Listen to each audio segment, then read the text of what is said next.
नमस्कार, स्वराज एक्सप्रेस में आप सभी का स्वागत है। मैं हूं आपके साथ कविता पांडे। छत्तीसगढ़ में विधानसभा चुनाव संपन्न हो गया है। चुनाव में इस बार शहरी मतदाताओं की तुलना में ग्रामीण वोटरों ने अपना मताधिकार का महत्व ज्यादा बेहतर समझा। ग्रामीण वोटरों ने बढ़ चढ़कर मतदान में भाग लिया। शहरों में नजदीक में ही मतदान केंद्र की सुविधा होने के बावजूद लोग मतदान के लिए कम निकले। देखिए इस पर खास रिपोर्ट और खास मेहमानों के साथ आगे से पर चर्चा करेंगे। प्रदेश के 2 करोड़ 3 लाख से अधिक मतदाताओं से 48 लाख लोग वोट डालने ही नहीं पहुंचे। निर्वाचन आयोग द्वारा किए गए सभी जतन के बाद भी मतदाता जागरूक नहीं हुए। 2 चरण में हुए मतदान के बाद निर्वाचन आयोग ने फाइनल वोट प्रतिशत जारी किया और वो आंकड़ा था 76.31% मतदान। वोट नहीं डालने वालों में सबसे अधिक बड़े शहरों के लोग हैं। रायपुर, बिलासपुर, भिलाई और कोरबा में ही 10 लाख वोटर ने वोट नहीं डाला। मतलब इन शहरों में पिछले चुनाव की अपेक्षा इस बार वोटिंग का ग्राफ और नीचे गिरा। रायपुर के 4 विधानसभा में 6% कम वोटिंग हुई। रायपुर उत्तर में 55.59%, रायपुर पश्चिम में 55.94%, रायपुर दक्षिण में 60.20%, रायपुर ग्रामीण में 58.55%, बिलासपुर विधानसभा में 56.39%, दुर्ग शहर में 66.36%, भिलाई नगर में 66.34%, वैशाली नगर में 65.71%, कोरबा में महज 66.77% मतदान हुआ। वहीं 90 सीटों में से अनुसूचित जनजाति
में 81.89%, मोहला मानपुर में 79.38% मतदान हुआ।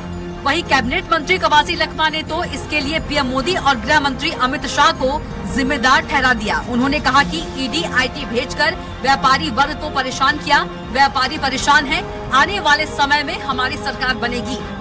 सारी वोट इसलिए नाराज है, मोदी ने कुछ नहीं किया और अमित शाह ने कुछ नहीं किया।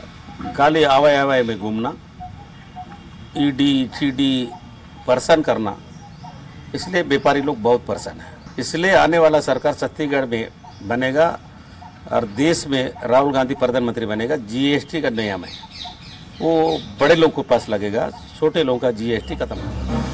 इस मामले में भाजपा प्रवक्ता संजय श्रीवास्तव ने कहा कि यह काफी चिंता का विषय है। चुनाव आयोग से लेकर सभी दल इस बात की अपील करते हैं कि ज्यादा से ज्यादा मतदान होना चाहिए। शहर के अंदर कांग्रेस सरकार कहती है प्रदेश में उनकी सरकार अच्छी चली, शहरों का विकास हुआ, तो सिटिंग सरकार सवाल का जवाब दे। शहरों में क्यों वोट नहीं पड़े? मतदाताओं के वोटों का बंटवारा नहीं होता। ग्रामीण या शहरी अपने हिसाब से वोट करते हैं। वो मानते हैं कि शहर के अंदर में 48 लाख वोटर्स वोट नहीं डाले हैं, बात ऐसा नहीं है। यदि भूपेश बघेल जी ये कहते हैं कि उनकी सरकार प्रदेश के अंदर में अच्छी चली, शहरों के अंदर में भी विकास हुआ, तो प्रश्न तो सिटिंग जो सरकार है उसके साथ में होना चाहिए कि आखिर शहरों के अंदर में भी वोट क्यों नहीं पड़े हैं। मतदाता जो होता है उसका कोई वोटों का बंटवारा नहीं होता। मतदाता चाहे वो ग्रामीण का हो चाहे शहरी क्षेत्र का हो, वो अपने हिसाब से वोट करता है, जिस पार्टी को चाहता है वहां पर वोट करता है। बहरहाल 90 सीटों पर मतदान के बाद सभी राजनीतिक दलों को 3 दिसंबर का इंतजार है। मतगणना के बाद पूरी तस्वीर जो है वो साफ हो जाएगी, जिससे यह स्पष्ट हो जाएगा ग्रामीण आदिवासियों ने किसका दामन थामा और शहरी मतदाताओं की कम वोटिंग से किस पार्टी का समीकरण बिगड़ेगा। स्वराज एक्सप्रेस के लिए रायपुर से दिलीप साहू की रिपोर्ट। तो चलिए चर्चा की ओर बढ़ेंगे। हमारे साथ खास मेहमान भी चर्चा के लिए मौजूद हैं। अजय गंगवानी जी हैं कांग्रेस प्रवक्ता, राजीव चक्रवर्ती जी बीजेपी प्रवक्ता है और गंगेश द्विवेदी जी वरिष्ठ पत्रकार हैं। आप तीनों का चर्चा में बहुत स्वागत है। सबसे पहले गंगेश द्विवेदी जी के पास चलेंगे। गंगेश द्विवेदी जी, मतदान हो गया जी, नमस्कार। मतदान हो गया, लेकिन बात करें प्रदेश के 2 करोड़ 3 लाख से अधिक मतदाताओं में 48 लाख जो वोटर्स है वो वोट डालने ही नहीं गए। किस तरह से देखते हैं? इसमें अधिकतर जो लोग हैं वो शहर के हैं और पिछले चुनाव की अपेक्षा इस बार जो वोट का ग्राफ है वो नीचे गिरा है। किस तरह से देखते हैं, आखिर ऐसा क्या कारण रहा?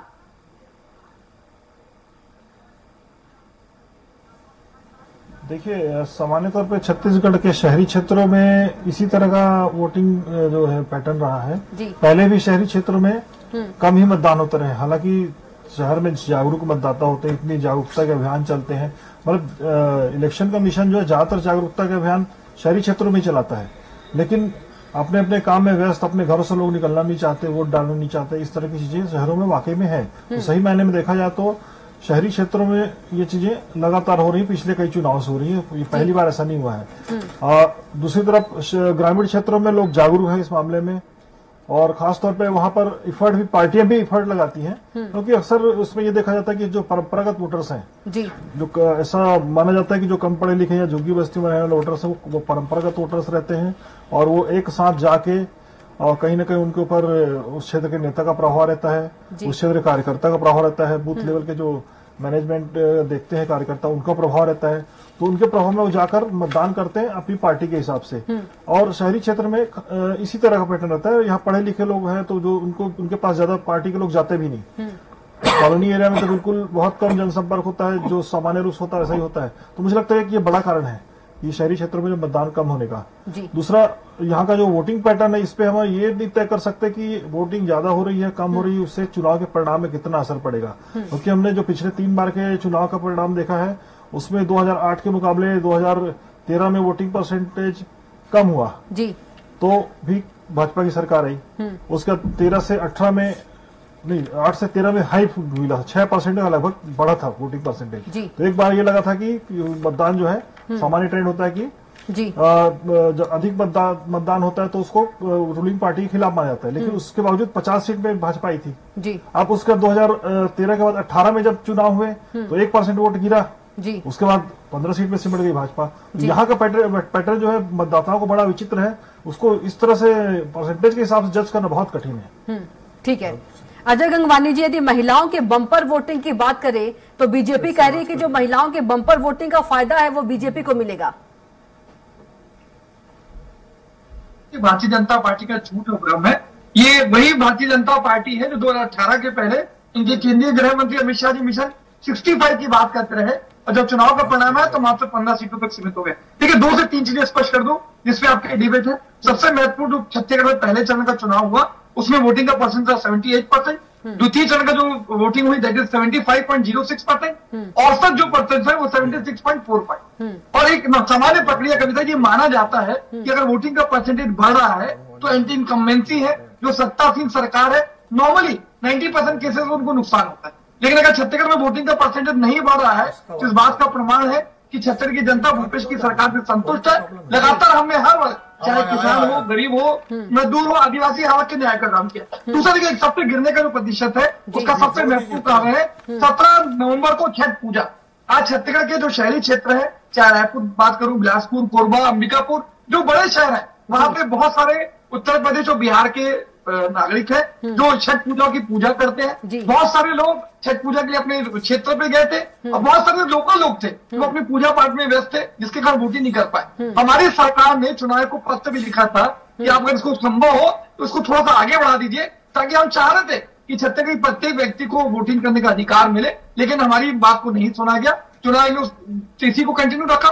दो कारण है, एक तो छठ पूजा जिसकी शुरुआत जो थी 17 नवंबर की थी, दूसरा कहीं ना कहीं ईडी, आईटी और सीबीआई जिस प्रकार से संवैधानिक संस्थाओं का दुरुपयोग भारतीय जनता पार्टी कर रही है, चुनाव के समय छत्तीसगढ़ में भय और आतंक का माहौल बनाने का प्रयास किया गया, न केवल कांग्रेस के राजनीतिक व्यक्तियों पर। आप देखिए कहीं ना कहीं chamber of commerce, Kavita ji, वो काफी अच्छा संगठन है, उन्होंने खुद शिकायत की थी कि सेंट्रल जीएसटी के द्वारा लाखों नोटिस प्रत्येक व्यापारियों को सर्व किए गए, ट्रांसपोर्टर की जांच की गई, ईवी बिल की जांच। कह रहे हैं कि जो शहर के वोटर्स थे वो डरे हुए थे, आप ये कहना चाह रहे हैं? दो चीजें थी, मैं वही कहना चाह रहा हूँ कविता जी। एक तो चुनाव के नाम से आज जो दबाव बनाने का प्रयास, भय और आतंक का प्रयास ईडी के द्वारा किया गया, पहला। व्यापारियों को दिवाली के नाम से, चुनाव के नाम से लगातार परेशान करने का प्रयास आईटी और जो ईडी, इसके अलावा सेंट्रल जीएसटी डिपार्टमेंट लगातार देखिए लाखों लोगों को नोटिस देकर परेशान करने का प्रयास किया गया। त्योहार के समय वो तो क्या ईडी आईटी को पता था कि जो शहरी वोटर्स है वो कांग्रेस को मतदान करेंगे? कांग्रेस देखिए मैं दो चीजें कह रहा हूँ आपकी। ईडी के कारण जो व्यापारी है उनका टारगेट नहीं बोल रहा हूं मैं। आज शहरी क्षेत्र में मैक्सिमम जो है वो कहीं ना कहीं उद्योग से, व्यवसाय से जुड़े लोग हैं। अगर ईडी की कार्रवाई होगी, इनकम टैक्स के छापे होंगे या सर्वे किए जाएंगे, तो कहीं ना कहीं व्यापारी जो है आज वोटिंग के उससे रुझान को मुक्त होकर अपनी जो व्यक्तिगत परेशानी उस पर होगा। दूसरा सबसे महत्वपूर्ण छठ पूजा, आज कहीं ना कहीं छठ पूजा लगभग 17%। लेकिन जो आप ईडी आईडी बोल रहे हैं वो मेरे समझ से परे है। अजय गंगवानी जी, राजीव जी के पास चलेंगे। राजीव जी, कवासी लखमा ने भी कहा है और हमारे जो कांग्रेस प्रवक्ता हैं, माफ कीजिएगा, अजय गंगवानी जी, उन्होंने भी कहा है कि ईडी आईटी से डर कर जो शहरी वोटर्स उन्होंने वोट नहीं किया है।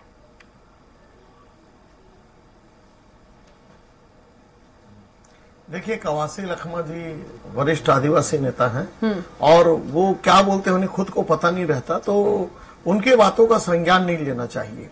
और जहां तक अजय जी बोल रहे हैं, मैं उनकी बात से पूर्णतः 100% सहमत हूं कि उन्होंने जो कहा कि जो छठ पूजा थी, रक्षा जो भाई दूज का त्योहार था, निश्चित रूप से उसको लेके भारतीय जनता पार्टी ने भी चुनाव आयोग को अपनी संज्ञान में लाया कि तिथि को आगे बढ़ाया जाए, और कांग्रेस ने भी, आम आदमी पार्टी भी। लेकिन चुनाव आयोग एक निष्पक्ष संस्था है और चुनाव आयोग को जब हमने मेल किया तो उन्होंने कहा कि बातें काफी आगे जा चुकी है, पोलिंग पार्टियां आ गई है, हमने गाड़ियों को ले लिया है, जो परिवहन व्यवस्था होगी। अब यह संभव नहीं है कि इस तिथि को आगे बढ़ाया जाए, लेकिन राजस्थान में आगे बढ़ा दिया गया। तो देखिए, एक आयोग है, वो सारी तैयारियां करता है और एक समय के बाद जब वो जब कैरी ऑन कर देता है, उसके बाद वो स्टे ऑन नहीं कर सकता, किसी चीज को बैक नहीं कर सकता।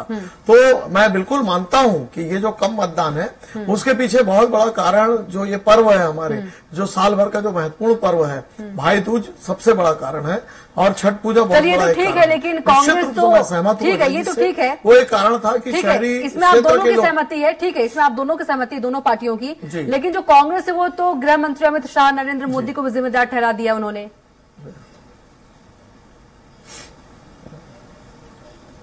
देखिए, ये एक कहावत है कि क्या वर्षा जब कृषि सुखाने, और अब तो चिड़िया चुग गई खेत। अब कांग्रेस की जो सतह वो खिंच चुकी है, जनता का एक बहुत बड़ा भयानक जन आक्रोश था। हम तो चाहते थे अगर चुनाव आज कल होता, यानी ये 22-23 के मध्य होता, तो कांग्रेस जो 2-4 सीटों में संघर्ष में है वो भी नहीं होता। पूरी कांग्रेस की स्थिति साफ हो गई है और ईडीआईडी भी एक स्वतंत्र संस्था है, तो वो तो वहां देखती है कि जहां घपले हो रहे हैं, जहां भ्रष्टाचार हो रहे हैं लगातार, चाहे वो तेलगी का मामला हो, कोलगेट मामला हो, स्पेक्ट्रम मामला हो, तमाम, तो कांग्रेस तो कहती है बीजेपी, उनकी कहने की आदत है। देखिए, आज हेराल्ड में भी वो देखिए, कांग्रेस अब क्या करें, अब तो वो उनका स्तर इतना गिर गया है, उन्होंने अर्धसैनिक बल के सैनिकों के ऊपर आरोप लगाए कि आईटीबीटी, सीआरपीएफ और रेलवे सुरक्षा बल और तमाम जो सीआरपीएफ है, बॉर्डर सिक्योरिटी फोर्स, वो भारतीय जनता पार्टी का पैसा प्रचार कर रहे हैं हेलीकॉप्टर में ले जाके। इतना घटिया आरोप। माने अर्धसैनिक बलों को तो छोड़ देते, ईटीआईटी को लेके आप झगड़ा कर रहे हैं। तो कांग्रेस पार्टी इतनी मानसिक रूप से कुंद हो गई है कि अब वो उसको जो दिखे, अगर कुछ कहेंगे कि मुझे लगता है कि रायपुर पश्चिम या रायपुर दक्षिण में भाजपा जीत रही, तो कहेंगे आप भाजपा के एजेंट हैं। तो देखिए उसके बारे में, उस आरोप के बारे में कुछ नहीं कहना है। ईडी को बोलते हैं, अर्ध सैनिकों के ऊपर आरोप लगाते हैं, सैनिकों के ऊपर आरोप लगाते हैं। तो कांग्रेस मानसिक रूप से कुंद हो गई है और ये जो आने वाली पराजय है उससे क्रुंद होकर कुछ भी कहें तो जनता भी समझ चुकी है कि इनकी क्या हालत है, और ये भी समझ चुके हैं कि अब पराजय है तो किसके ऊपर ठिकरा फोड़े तो ये ठिकरा फोड़ने के लिए खड़े हो गए। चाहे मेरे मित्र अजय जी हो, चाहे कवासी लखमा जी हो, ये इनको जवाब देना चाहिए। शराबबंदी क्यों नहीं की, इनको जवाब देना चाहिए। आपने घपला, कोयले का घपला, गोबर का घपला, दवाइयों का घपला, पीडब्ल्यूडी का घपला क्यों किया, निरीह जनता के ऊपर अत्याचार क्यों किया, ठीक है गंगेश द्विवेदी के पास, गंगेश द्विवेदी जी के पास। ठीक है राजीव जी, ठीक है गंगेश द्विवेदी जी, सैनिटाइजर से मृत्यु किस तरह से देखते हैं कवासी लखमा ने जो बयान दिया है सारी वोटर्स को लेकर के डरे हुए थे। अभी अजय गंगवानी जी भी आरोप लगा रहे थे बीजेपी पर, ईडी पर। नहीं, मुझे नहीं लगता कि ये शहरी वोटर ने डर से अपना मतदान कम किया होगा। शहरी क्षेत्रों में सामान्य तौर पे मतदान का इसी तरह का परिणाम रहता है। उनको कितना भी आप जगा के देख लीजिए, अपने काम में व्यस्त रहते हैं लोग, उनको वोट डालने की फुर्सत नहीं है। मुझे लगता है इसमें डिजिटलाइजेशन जितना ज्यादा बढ़ेगा, जैसे मेरा तो सलाह ये है कि आपने जब सारे काम आधार से शुरू कर दी है लिंक करके, तो वोटिंग को भी आधार से लिंक कर दीजिए, तो आदमी घर बैठे बैठे वोट बटन दबाने को तैयार है, लेकिन वो उतने दूर चल के कहीं जाके वोटिंग करने को तैयार नहीं, लंबी कतार में तैयार नहीं शहरी मतदाता। इसका भी एक बड़ा कारण मैं मानता हूँ जी। ठीक है, अगर देखा जाए तो जो त्योहार के साथ मुझे लगता है कि शहरी क्षेत्रों में खास तौर पे जिस तरह से बिल्कुल व्यक्ति कितना भी बिजी होगा लेकिन ये काम पहले कर देगा। बिल्कुल सही बोल रहे हैं। यदि लेकिन देखिए जी, यदि बात करें शहर में जो वोटिंग कम हुई है वो किसका गणित बिगाड़ेगा?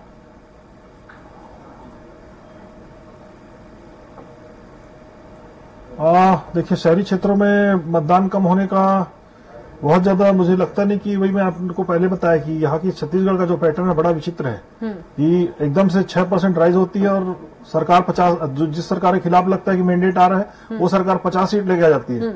उसका जब 1% डाउन होता है, लगता है कि ये सरकार अभी स्टे रहेगी, तो एकदम वो सरकार 15 सीट पे सिमट जाती है, मतलब वो पार्टी 15 सीट पे सिमट जाती है। तो ये डिसाइड करना बहुत कठिन है। बल्कि हमने ग्रामीण क्षेत्रों में ये देखा है, खासतौर पर जैसे कुरुद पिछली बार नंबर 1 था, वहाँ 86% तो वहाँ इस बार 90% वोटिंग हुई है। वो भी थोड़ा शहरी क्षेत्र है, एकदम से ग्रामीण क्षेत्र नहीं है कुरुद भी। और इसके अलावा एक खरसिया व्यापारियों का गढ़ है, उस क्षेत्र में भी अच्छी वोटिंग हुई, 86% से ऊपर वोटिंग। कई 4-5 सीट ऐसी जहाँ पर 86% से अच्छी वोटिंग हुई है। धमतरी क्षेत्र में अच्छी वोटिंग हुई है। तो इस तरह कई सारे ऐसे क्षेत्र हैं जो टाउन लेवल के क्षेत्र हैं, बड़े शहर नहीं है, लेकिन वहाँ वोटिंग परसेंटेज अच्छा आया है। तो ये इससे कहना बहुत मुश्किल है कि मतदाता डर के लोगों ने मतदान नहीं किया या कुछ और कारण, ऐसा कहना बड़ा कठिन है। ठीक है, अंदाज लगाना बड़ा मुश्किल है इसमें सही मायने में। जी अजय गंगवानी जी बहुत देर से कुछ कहना चाह रहे थे। कविता जी देखिए 2 से 3 आंकड़े दे दो। सबसे महत्वपूर्ण ये नॉर्मली माना जाता है कि अगर वोटिंग प्रतिशत बढ़ रहा है तो वो सत्तासीन सरकार के एंटी इनकम्बेंसी का कारण होता है। देखिए एक स्पष्ट उदाहरण दे दूं, जब 2013 की तुलना में 2018 में छत्तीसगढ़ में जो वोटिंग परसेंट बढ़ा, उसी का नतीजा था कि रमन साहब का जो 15 साल कमीशन खोरी और भ्रष्टाचार करते रहे, तो ये 15 सालों के बाद मात्र 15 सीटों तक सीमित हो गया। दूसरा एक और प्रमुख आंकड़ा दे दो, 2018 में कविता जी कांग्रेस को कुल वोट मिले 43.9% और भारतीय जनता पार्टी को वोट मिले 33.6%, 10.3%। छत्तीसगढ़ के राज्य बनने के इतिहास का आज तक का सबसे ज्यादा अंतर जो है 10.3% वोटों का अंतर है। मेरे मित्र राजीव जी सरकार बनाने के जो मुंगेरी लाल के हसीन सपने देख रहे हैं वो किसी प्रकार सच होने वाली नहीं। ये दाई के आंकड़े तक पहुंच जाए तो बड़ी बात है। 3 दिसंबर को दूध का दूध पानी होगा। हसीन सपने देखने का अधिकार सबको है अजय गंगवानी जी। जी क्या बोल रहे हैं कविता जी? हसीन सपने देखने का अधिकार तो सबको है। बिल्कुल बिल्कुल बिल्कुल अधिकार तो है, लेकिन देखिए सपने ऐसे देखे जिसके सच होने का कोई संभावना हो, चांसेस हो, या आपने सही में छतरी की जनता के लिए कुछ काम किया हो। 4.5 साल तक तो आप सिर्फ सोशल मीडिया में ट्विटर, फेसबुक और इंस्टाग्राम पे राजनीति करने का प्रयास करते हैं। चुनाव के 6 महीने पहले आप जनता के बीच जाकर उनको रिझाने का प्रयास करते हैं, लेकिन छत्तीसगढ़ की जनता बहुत समझदार है, आपके बहकावे में आने वाली नहीं। देखिए मैं एक और चीज स्पष्ट कर दूं, हमारा किसान क्यों वोट करेगा? जी जी अजय जी खूब छीन रहे हैं राजीव जी, इसको कैसे इसको कैसे देखें? ये इनकी बौखलाहट और जो झूठ पकड़ा गया ना उसका नतीजा है कहने के। चलिए देखिए मैं 4 चीजें और स्पष्ट कर दूं। ईडी की बात कर रहे थे मेरे मित्र, तो ईडी की अगर हमारी यूपीए सरकार थी, 10 साल हमारी सरकार है कविता जी, 112 मामले कुल दर्ज किए गए। इनके 9.5 साल में ईडी के द्वारा 5,310 मतलब लगभग 50 गुना मामले, और 50 गुना से ज्यादा महत्वपूर्ण यह है 98% मामले सिर्फ विपक्ष पर दर्ज किए गए। और सबसे महत्वपूर्ण कविता जी, जो कन्विक्शन रेट है, मतलब आखिरी में जो आरोपी सिद्ध हो रहा है, दैट इज 0.49%, मतलब आधे % से भी कम लोग आरोपी साबित होते हैं। तो दिख रहा है कि ईडी जो है टारगेटेड कार्रवाई कर रहा है, विपक्ष का गला घोटने का प्रयास कर रहा है, लोकतंत्र की हत्या करने का प्रयास कर रहा है। दूसरा एक महत्वपूर्ण चीज ये कर रहा हूं कि छत्तीसगढ़ जनता क्यों कांग्रेस को वोट करेगी, क्योंकि छत्तीसगढ़ के किसान इसकी कर्ज माफी होगी, 3200 रुपए समर्थन मूल्य पूरे देश में सर्वाधिक मिलेगा, 20 क्विंटल की धान खरीदी प्रति एकड़ की जाएगी जो ऑलरेडी चालू हो गई। आप महिला की बात कर रहे थे तो महिला की बात कर दूं, गृह लक्ष्मी योजना के माध्यम से 15,000 रुपए प्रत्येक महिला को वर्ष में दिया जाएगा। सबसे सस्ता सिलेंडर छत्तीसगढ़ में 500 रुपए की सब्सिडी के बाद 479 सबसे सस्ता छत्तीसगढ़ में दिया जाएगा। महिला घोषणा जी ये सब घोषणा मालूम है अजय जी। राजीव जी के पास चलेंगे। राजीव जी, हसीन सपने देख रहे हैं आप, ये सपना रह जाएगा कि हकीकत होगा? अजय जी को नहीं लग रहा है? तो हम नहीं देख रहे हैं। हमको जो बूथवार हमको जो बूथवार जो समीक्षा की है, उस बूथ के हिसाब से जो हमको ये जो सूत्र है वो कह रहे हैं कि भारतीय जनता पार्टी की सरकार बन रही है। और जो आम आदमी जो किसी पार्टी का नहीं होता, जो चुनाव के समय समीक्षा करता, उन्होंने कहा है कि हम इस सरकार के कारगुजारियों से बहुत दुखी हैं और हमारे पास एक ही रास्ता दिखता है कि हम भारतीय जनता पार्टी के वापस वो जो 15 साल के जो 3 हमने मैंडेट दिया था, उसी जनादेश को हम वापस देने जा रहे हैं। हमारी गलती हो गई थी कि हमने कांग्रेस को भी परखा, हम वापस भारतीय, चाहे वो सुदूर ग्रामीण अंचल हो, चाहे वो शहरी या चाहे जो गलती तो 15 साल की छलावा था घोषणा पत्र। देखिए 36 घोषणा पत्र किए थे, तो उप मुख्यमंत्री ने भी कहा था कि 14 घोषणा पत्र हुए, बाकी पूरे नहीं हुए, बार बार बदलते रहे। इनमें आपराधिक स्थिति जो थी कि बृहस्पति सिंह जी अपनी जान बचाकर भाग रहे थे, कहते थे कि टीएस सिंहदेव जी मेरी जान लेना चाहते हैं। छन्नी साहू जी के ऊपर हमला हुआ, उन्होंने कहा कि मेरे ऊपर हमला हुआ, 9 दिन से हमलावर गायब है। विधायक के ऊपर चाकू से हमला जनसभा में, और 9 दिन तक की उसकी रपट। मुद्दों पे बात नहीं कर रहे, आज की डिबेट जिस टॉपिक पे उससे भाग क्यों रहे हैं? राजीव जी मुद्दे पे ग्राफ बढ़ा इस प्रदेश में। हाँ, तो टॉपिक कह रहा हूँ ना, तो लोगों ने मैं मेरा एक छोटा सा प्रश्न कविता नहीं अजय जी अभी नहीं, गंगेश द्विवेदी जी भी है। नहीं अभी नहीं, गंगेश द्विवेदी जी हमारे साथ। सपने की बात कहे या कितने भी, तो कितने भी ये बोले कि हम आपको चांद ला के देंगे, तारे ला के देंगे, आपका जेब भर देंगे। चांद तारे नहीं चाहिए, सड़क पानी बिजली मूलभूत सुविधाएं चाहिए। इसी से जो वोटर से वो खुश होते हैं। आप लोग भले ही बड़े बड़े वादे करें, घोषणा करें, फर्क नहीं पड़ता है, ठीक है। गंगेश द्विवेदी जी, महिलाओं के बम्पर वोटिंग की बात करें तो बीजेपी कह रहे हैं कि इसको फायदा, महिलाओं का जो बम्पर वोटिंग है उसका फायदा बीजेपी को होगा।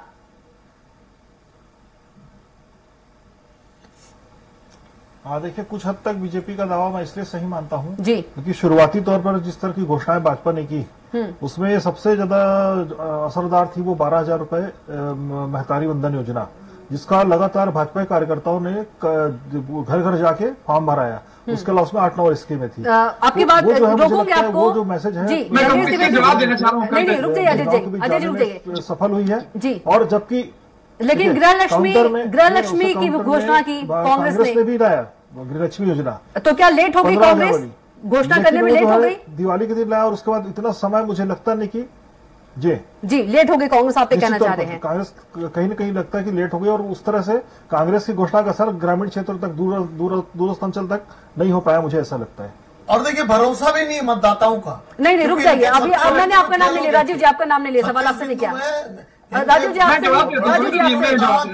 हम क्षमा चाहते हैं जी। नहीं जवाब नहीं है राजीव जी, मेरा निवेदन है, आपकी बारी नहीं है अभी, जल्दी से, टाइम नहीं है, जल्दी से अजय गंगवानी जी, फिर राजीव जी।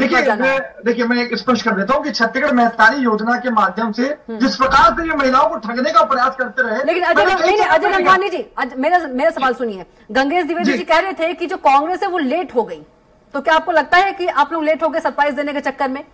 देखिए गंगेश द्विवेदी जी वरिष्ठ पत्रकार है, उनकी व्यक्तिगत राय हो सकती है, मैं इस बात से सहमत बिल्कुल नहीं हूँ। मैं स्पष्ट कह रहा हूँ कि छत्तीसगढ़ महतारी योजना के माध्यम से आज जो फॉर्म बना रहे थे कविता जी, हमने प्रेस कॉन्फ्रेंस में इस बात का विरोध किया कि आप महिलाओं के घर में जाके बिना आधार कार्ड के, बिना किसी अकाउंट नंबर के, महिला का मोबाइल लेकर, नंबर लेके उसको सार्वजनिक कर रहे हैं, तो आप उनको ठगने का प्रयास कर रहे हैं, पहली बात। और कुछ दिन के बाद यही छत्तीसगढ़ महतारी के फॉर्म नालियों में और सड़कों में बिखरे हुए पाए गए, तो दिख रहा था कि भारतीय जनता पार्टी जो राजनीतिक पाखंड करी है, ये व्यक्तिगत स्वार्थ। अजय जी, बात यहाँ फॉर्म भरवाने की नहीं हो रही, बात यहाँ विश्वास की हो रही है, भरोसा की हो रही है। मैं वही कर देता हूँ, मैं वही कर रहा हूँ। देखिए, विश्वास की बात तो स्पष्ट कर दूं, छत्तीसगढ़ जनता ने इनको 3 बार मौका दिया, 2003, 2008, 2013, 31 बिंदु के वादे जो मुख्य प्रश्न के थे, उसमें से 6 वादे पूरे किए, 80% वादे उन्होंने पूरे नहीं किए।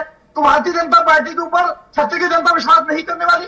ऐसा कोई सगा नहीं जिसे भाजपा ने ठगा नहीं कि आदिवासी वर्ग को जस्टिस ठीक है नौकरी दी, ठीक है ऐसा कोई सगा नहीं जिसे भाजपा ने ठगा नहीं। जवाब दीजिए जल्दी से, गंगवानी जी कह रहे हैं। देखिए, ये हम तो कहते हैं ठगेश की सरकार, छत्तीसगढ़ की सरकार, बदलबो एदारी बदलबो, इसका अर्थ होता है इस बार हम बदल लेंगे। और झूठ लबारी की सरकार, इसका अर्थ होता है झूठ बोलने वाली की सरकार। इनके 36 बिंदु शराबबंदी से लेकर कानून व्यवस्था से लेकर तमाम जो इंफ्रास्ट्रक्चर की बातें थी, कोरी बकवास सिद्ध हुई। तो ये जनता के सामने मैंने कहा ना कि चांद तारे ला कर देंगे, लेकिन तुझ पर विश्वास नहीं है। जनता ने ये मैसेज दे दिया। चाहे पहले चरण की जो 20 मतदान क्षेत्र, बीजेपी चांद तारे लाएगी तो जनता को विश्वास है। भारतीय जनता पार्टी चलिए राजीव जी, 15 साल तक ठीक है आप लोगों को बहुत ही शुक्रिया चर्चा में आने के लिए। ठीक है, चांद, मैंने फिर से चांद तारे नहीं, मूलभूत सुविधाएं दे दीजिए, जनता खुश हो जाती है। चलिए अजय गंगवानी जी आपका बहुत धन्यवाद, राजीव जी आपका बहुत धन्यवाद, गंगेश द्विवेदी जी आपका भी बहुत धन्यवाद चर्चा में आने के लिए। तो 3 दिसंबर को परिणाम है, लेकिन दोनों जो पार्टियां हैं वो दावे कर रही हैं कि जो मतदान है हमारे पक्ष में गए हैं। अब ये तो 3 दिसंबर जो है परिणाम ही बताएगा कि जीत किसकी होती है, किसके सर ताज होता है। तो फिलहाल के लिए बात छत्तीसगढ़ की में इतना ही। आप देखते रहिए स्वराज एक्सप्रेस। नमस्कार।